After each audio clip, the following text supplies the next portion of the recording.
Like most people, I love Titanfall 2.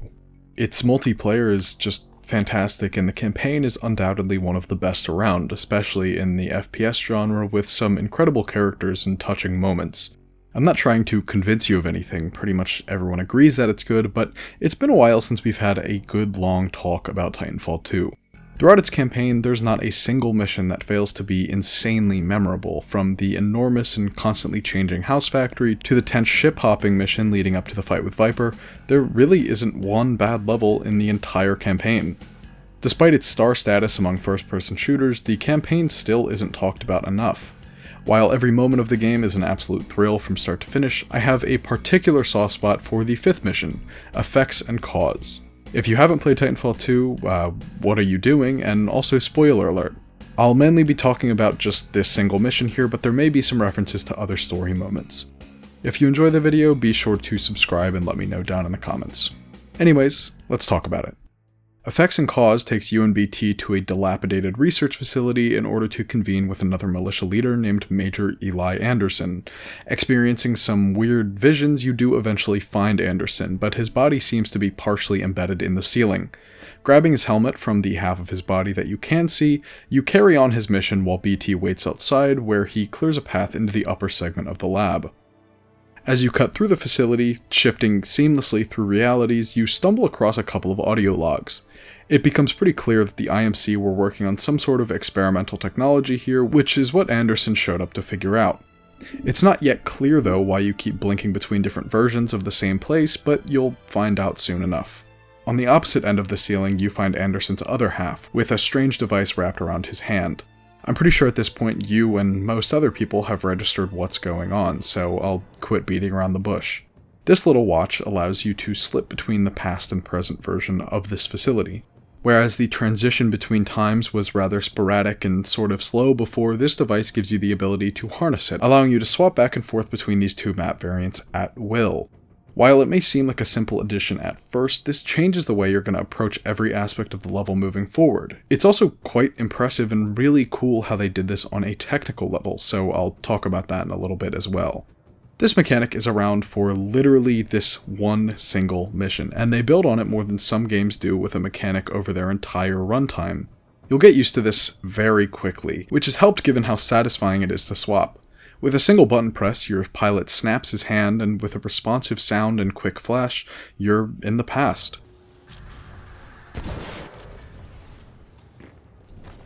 This will change the flow of movement, exploration, and of course, combat.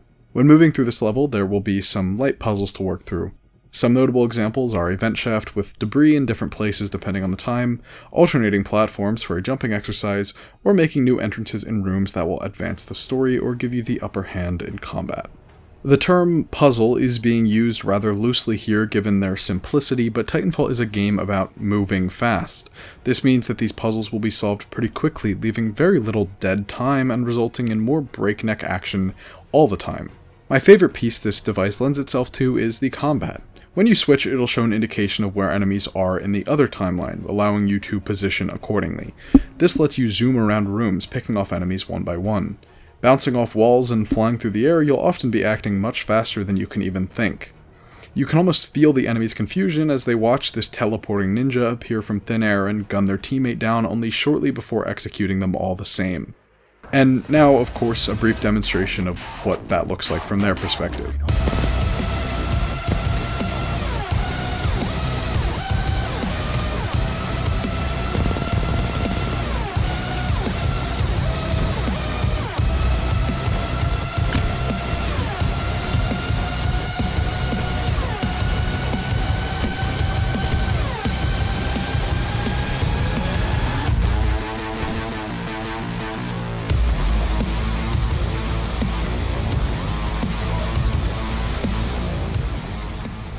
One thing Titanfall 2 does a great job at is communicating that pilots aren't really soldiers, they're more of a force of nature than anything, and you really feel that in this level. It's not a super easy campaign all the time, especially on higher difficulties, but this level in particular really feels like showing up to a knife fight with an atomic bomb. Which isn't a bad thing, it's very entertaining actually. The further you get in the level, the more you learn about Anderson and what he was here for, eventually showing how he ended up in his unfortunate position in the first place. We of course get some info about the Fold, an ancient superweapon the IMC had found and planned on using to destroy the malicious home planet, who is of course your side of the war. At the end, we're treated to this gorgeously composed still of the battle that ensued trying to destroy this weapon, which is actually a smaller DIY version of the real Fold, which shows up at the end of the story. This segment is, it's incredible. It's the perfect conclusion to the shenanigans you fought through prior to this, and it's just so impressive to take in and appreciate. It's like walking through a photograph. And although a wonderful conclusion, it is a bit bittersweet, seeing as you now have to move on from the time gauntlet. Thankfully, pretty much every other mission in the game is about as good for different reasons, so it's not too big of a deal. Anyways, like I said earlier, I of course want to talk about how this got made, because I'm not a game developer, but learning about their processes and how they see ideas through, especially when exceptionally complicated like this one, just really appeals to me. I find it very interesting. So, how exactly did they pull this off? Well, the senior level designer for Titanfall 2, Jake Keating, had originally come up with the idea while watching a special on the History Channel called Life After People, which was a limited run show that envisioned a world where humans had just disappeared, leaving behind all of our relics. In order to show our impact on the world after humanity, the show often swapped abruptly between present and future. Sound familiar? However, he intended on using it in the first game, but the developers just did not have enough time to include any single-player campaign at all. Lucky for us, though, they did have enough time on their second go, and Effects and Cause ended up being the most time and labor-intensive level in the entire campaign. It's also probably the most talked about. Making this would be no easy feat. Keating's initial concept was dubbed by Todd Sue, who was the game's environmental art director, and I quote, atrocity to art, which, come on. He actually noted that Keating was sort of known for this, but showered his general game design work with praise. Obviously, as a concept though, it worked out in the end. Execution was going to be an even larger beast. To create the mission, Respawn actually ended up making two entirely different levels out of the same layout, one being the pristine and well-secured laboratory, and the other being the destroyed version engulfed in flames and overtaken by wildlife. The idea was that these two levels would be stacked directly on top of one another, moving the player vertically whenever the switch happened. This had to be exact. If the levels were misaligned, even in the slightest, most insignificant way, the player could teleport and end up in a room that didn't really exist. Obviously, this would not be ideal, so it took a ton of tweaks to make sure it worked exactly the way they envisioned, and I think they did it successfully. The smartest thing the developers did with this level is making sure it didn't overstay its welcome.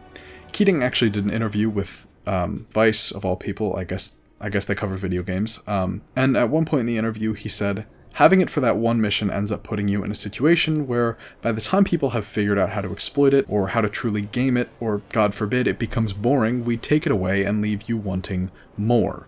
It sorta ends up solving itself by being in a small, discrete mission like that. And he's right. I did want more. I still want more. But he's also right in that it could have gotten boring.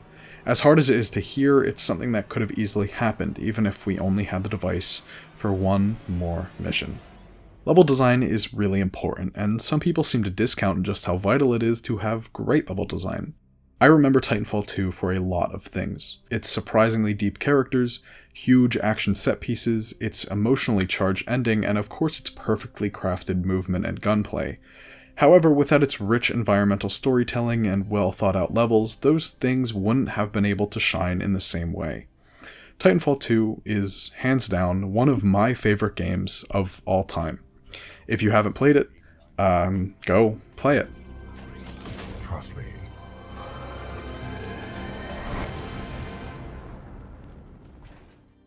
And that's just about everything I have to say about Titanfall today. Maybe I'll talk about the whole game at length in the future, I don't know. But thank you all so much for watching.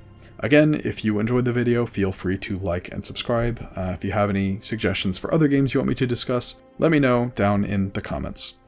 With that being said, have a great night, and I'll catch you in the next one.